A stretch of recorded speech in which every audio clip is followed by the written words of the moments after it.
right, NBL, we are back here with another episode here of the Extra Point Podcast, and we got a little change up here today. Project Fat was unable to make it to our episode here, so we're gonna have a guest host here, and that's none other than Sonny Weaver here. So how you doing today, Sonny? Doing pretty good. Feeling a little bit dirty being on this podcast, but I'll take a shower afterwards. There you go. It's all for the good of the NBL network. I think we can set our differences aside for a couple 20 minutes and proceed with the podcast here. What do you say? Yeah, we'll work it out on the field here next week. We got a big matchup with Vikings and Bengals, but we'll get to that down the road. You know what? I did actually forget about that. I think I played everyone in your division so far except for you, so that is going to be a good matchup next week. Too bad it's not a Gresham Mulberry rematch because that would have been nice. Yeah, well, one of us still has their weapons, so we'll see what happens. We're both playing for something. I'm in the toilet bowl down here in the AFC North, but you're fighting for a shot to get in, so should be worth watching. Yeah, definitely, and it's a tough race here in the NFC. But anyway, let's get into our around the NBL as usual. Let's start off with recent news of a big suspension here. DK of the Saints here was just handed down a 3-game suspension that's gonna close out the rest of his season. Do you have anything to say on this?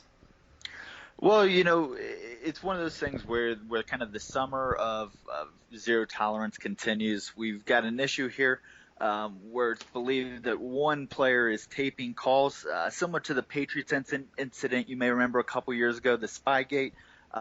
You've got one team taping calls, making defensive adjustments based on calls they know, creating just unrealistic, just insane sack numbers. There's going to be some monitoring of play going forward. I know that videotape's going to have to be sent to the league office each week, and there's going to be a review of just how the management's running that team. Yeah, absolutely. I know. There's been talk and people have been sending into the NBL officials about some possible misconduct from the Saints here, and after watching the gameplay, we have realized that they have been looking at the calls here. So we're gonna see if they can change that, fix that up here. And as you said, everyone's gonna be monitoring closely every single sack here. They've really blown the sacks out of proportion. I think so far on the year, they're leading the league with about 50 or so sacks, and I think the next closest is around 28 or 29. So they're that would make sense if he was playing your offensive line each week, but he's played some pretty good lines to be giving up that many sacks. My offensive line is not that bad. We've struggled a couple weeks, but we've come out strong as well. I don't think we've given up the most sacks in the league. However, it is an interesting note that my defensive line is actually worse than my offensive line. We've totaled through 13 weeks now. We've totaled 3 sacks the whole year. So that's maybe we should take a little something out of the Saints playbook there. Yeah, if you want a suspension, go for it. All right, so let's talk about the AFC West here. That division is close every single year. And now this year, after the 13th week here, we have 3 teams tied at 10-3. Broncos 10-3, Chargers 10-3, and Chiefs 10-3. Who do you think is going to take this division? How do you think it's going to turn out the last couple weeks of the stretch here? I'm going to go ahead and I'm going to take the Chargers for the division for no other reason than the Chiefs have gotten a Super Bowl, the Broncos have gotten a Super Bowl. I'm going to take the Chargers for the division with the run to the Super Bowl and possibly that Super Bowl title down the road. I think you're going to get all 3 of those guys in the playoffs, which should create some interesting matchups because that means one of them is going to meet in the divisional round. So it should be a fun battle down the stretch, but I think in the long run all 3 get in, and we're really going to figure things out once we hit the playoffs. Yeah, I do have to agree with you there. I think the Chargers are going to take this division. The Broncos, they're a tough team, but I don't think they are for real this year. Chiefs, really tough team again, but I just think the Chargers have the edge over everyone. That they're consistently dominating teams, and I think they're going to be able to walk away with that division and possibly, like you said, make a Super Bowl run. And also regarding the Chargers here, I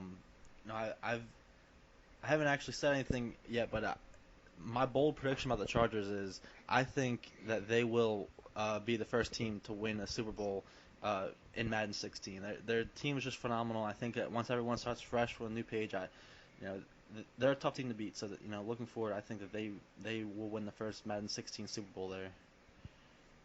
Yeah, he's got a good thing going on over there. It's a new day. It'll be a new chapter. I wouldn't go that far, but definitely I'll be in the hunt. Yeah, definitely.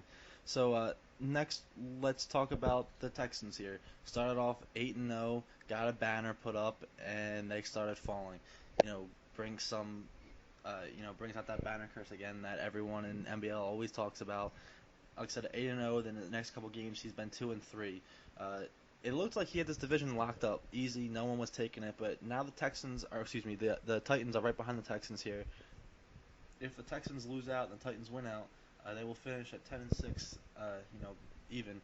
So I'm not sure which way the tiebreaker is going to end up falling there, but it's possible for the Texans, a team that we thought had this division locked up, hands down, easy, to lose it. What do you think about this topic?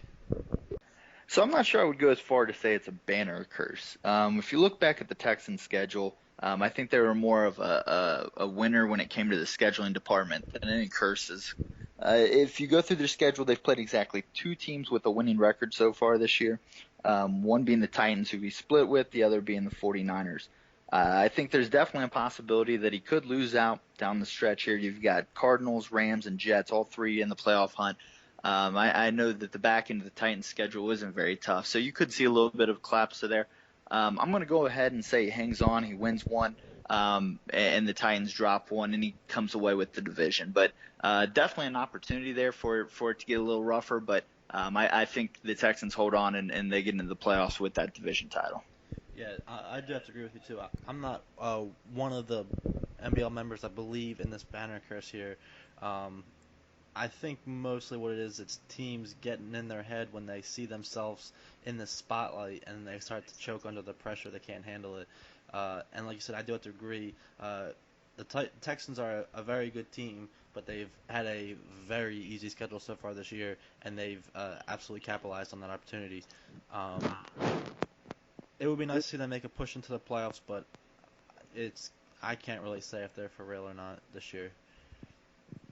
And speaking of some teams that kind of surprised us, what's up with the Giants and Redskins collapse there? Last year and for every other year they were dominating on top of their division and easy into the playoffs. Now they're battling for the top of the division.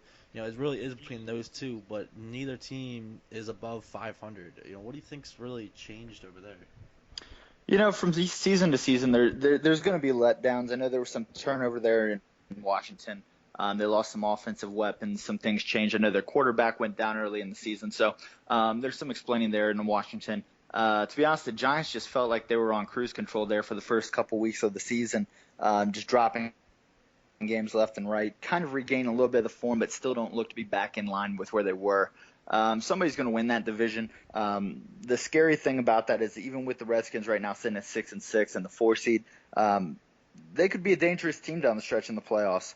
I think it's one of those things where at any time they can flip the switch, be back on, and could be poised to make a deep run in the playoffs. But overall, it's just the ebbs and flows from one season to another. Yeah, you're really pretty much hitting on everything that I wanted to touch on here. I was going to make mention of both these teams into the playoffs because one of them is going to make the playoffs, and they're both very solid teams despite what the record says. And I wouldn't be surprised to see either of these teams, that take inevitably they will take the 4th seed. And I wouldn't be surprised to see either of these teams making a run deep into the playoffs because they are, such well put together teams and 2 great owners here too. So I can definitely see them pushing into the playoffs and making a run there. But with that being said, that's gonna wrap up our around the NBL here. So let's just quick send it into a break, and we will be back with our NBL top 10 and 10 here. Hello, NBL. I just wanted to thank everyone once again for tuning into Extra Point Podcast here. We're going to use this little commercial break here to announce NBL's new exclusive partnership with the Madden U. The Madden U is your place to go for everything Madden. I'm going to flash up the link to their website here MaddenU.com here.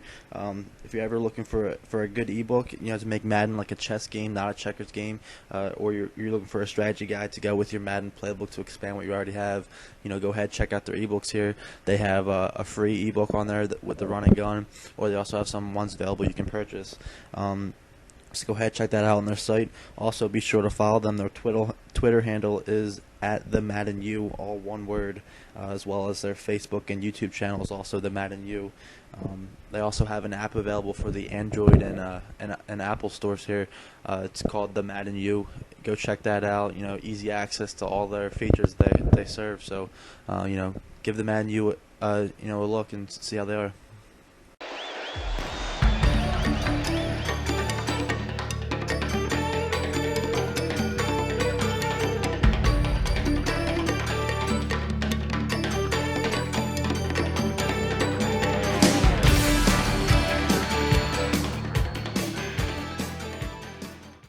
All right, guys, we are back from our break here. Going to start up with our NBL top 10 and 10. Haven't had a true power rankings out in a little while, so I know a lot of guys are looking forward to this, seeing where their teams fall, where the top teams fall, and where we think they're going to be going heading forward. So let's start off with the bottom three here. We got ranked number 10 the Rams, number 9 the Lions, and 8 the 49ers. The Rams aren't even in the playoffs right as of right now. They don't have that last wild card seed, but I think personally that they will be the team to take that last wild card seed. They are a dominant team, and they've had some huge wins over the season, and I think that they are a very well put together team, and I am pushing for them to make their first playoff appearance here. I think it's definitely going to happen. And then with the Lions there, they always seem to be in the hunt for things for the division, and if not in the division, they're always taking the wild card spot. So nothing new there. Same thing with the 49ers down there. I think it's a little surprising because they are a 10-3 team, but we have them down at the 8th spot in our power rankings, just because I think of the teams ahead of them are playing a little better than the 49ers are so far this season. So go ahead and tell us who we got here at 7, 6, and 5. So real quick, rolling in here, 7, 6, and 5. At 7, you got the Texans, who we just talked about a second ago. At 6, you got the Broncos, and at 5, you got the Jets. We kind of covered the Texans already. Is there banner curses or not? We, I think, both agree it's not. It's a matter of the schedule. We hit on their schedule. We still think they're going to get into the playoffs. They're in a good position right now to get in there, so we got them at 7. The Broncos at 6. They're once again part of that AFC West that we were talking about earlier. That AFC West is going to be featured a little bit more throughout the power rankings, but right now we got the Broncos in at 6, and at 5 the Jets, leader in the AFC East, putting together a really good year actually. He's got a couple decent games down the back end of the stretch, but think he's probably going to hold on and keep a high seed out there in the AFC East. Yeah, the Jets here are tied up there for the second best record. They're 10-2, only one game behind the Bears there, but we have them 4 spots back behind the Bears, and I don't know if the Jets are for real. They've battled for that division every year, but they've always hovered around 500. They've never been too much above 500. So I just can't really tell if this team's for real this year. It'd be nice to see a new team making a push in the playoffs, but unfortunately, I think that they will be a one and done team in the playoffs this year, even if they have a high seed like they have right now. So let's move on past that now, and then the top 4 teams here. At number 4, we have the Saints, 3 the Chiefs, 2 the Chargers, and 1 the Bears. So we got the Saints down here at 4 because, with the suspension of their owner, they're going to be taken over by a interim coach here, and I fully expect them to lose their remaining 3 games this season. They should still make the playoffs, I believe, possibly not, but they could. They should make it. So I see a drop off for them, and then 3 and 2. Chiefs, Chargers, AFC West teams again, just battling it out like they always do there. I think the Chargers, as we touched on earlier, we both agree are the better team in the division, and we think they're going to make the bigger push into the playoffs. and the Chiefs, they're always around and deep into the playoffs. And number one, we have the Bears, best record in the league right now. They've only gotten one loss. They always seem every single year to start off 12-0, 11-0, 13-0, something like that. Have a couple losses towards the end of the year. Somehow, I don't even know how they manage to do it, but they somehow manage to lose the division every single year and make the wild card spot. So this year, maybe it's the year they're going to win the division and push into the playoffs deep because I think they made the NFC Championship once. Other than that, they've always been one and done or two and done. So, what's your opinion on our top teams here? Yeah, so the Saints, like you said, they're probably going to drop the next three. The Panthers are just behind them at 8-5, and I wouldn't sleep on the Panthers. I think the Panthers have a great shot this year to make the playoffs as the wild card. Only problem is going to be that the Panthers don't have the tiebreaker with the Saints, so the Saints are going to get in for the division, even if they do slide the next three games. But watch out for those Panthers to come in as kind of the wild card down there. The rest of the top three, as you said, the Bears are always interesting because they come in so strong and then kind of let off the gas towards the end of the year, and I think that has something to do with their letdowns in the playoffs. Hopefully they can put together a good end of the season here, get into the playoffs with some momentum and find a way. As far as Chargers, Chiefs at 2 and 3, that's part of that AFC West scrum. That whole thing is going to work itself out once we hit the playoffs. With all three of the teams making it into the playoffs, no reason to rank right now, really, because in the end they're gonna figure that out, and we'll know who the best is because that's going to probably be who's representing the AFC in the Super Bowl. Yeah, for sure. And as we've said, it's so tight to really determine who's the better team right there. But as the playoffs start, we will see who's the team that's ahead. So that's going to wrap up our NBL Top 10 and 10. We'll head on into our fact or fiction here. So I'll ask Sonny a couple questions. He will answer fact or fiction and give us a brief reason why. And our first question, and we've kind of talked about it a little bit so far about the Texans. So, one, do you think the Texans are going to make the playoffs? And two, if they do, are they going to move past the first round? Are they going to be a one-and-done team? I'm not sure if that's a fact or fiction question, so I'm going to go ahead and say it's a fact and a fiction. Fact, they do go one and done, but fiction, they're going to find their way into the playoffs as in fact a division champion. So we'll call that one a split. Okay. And our second question here, fact or fiction, we will have a new Super Bowl winner this year. I'm going to go ahead and say fact. I think, in fact, you're going to get a Super Bowl of Chargers versus Bears, meaning we will walk away with one new winner. Well, there you go. You just answered my next question I had, which was the Bears will make their first Super Bowl appearance. So, that is, of course, fact. Okay. Next question we got here. After DK serves his suspension, and as we stated, he is locked into the playoffs because he has that split there. So, fact or fiction, he stays on top after his suspension and continues his role through the playoffs. Yeah, that's a fact. I think he is going to get back together. I know he's the kryptonite of the Bears, so I'm not sure how they're going to match up after the first round.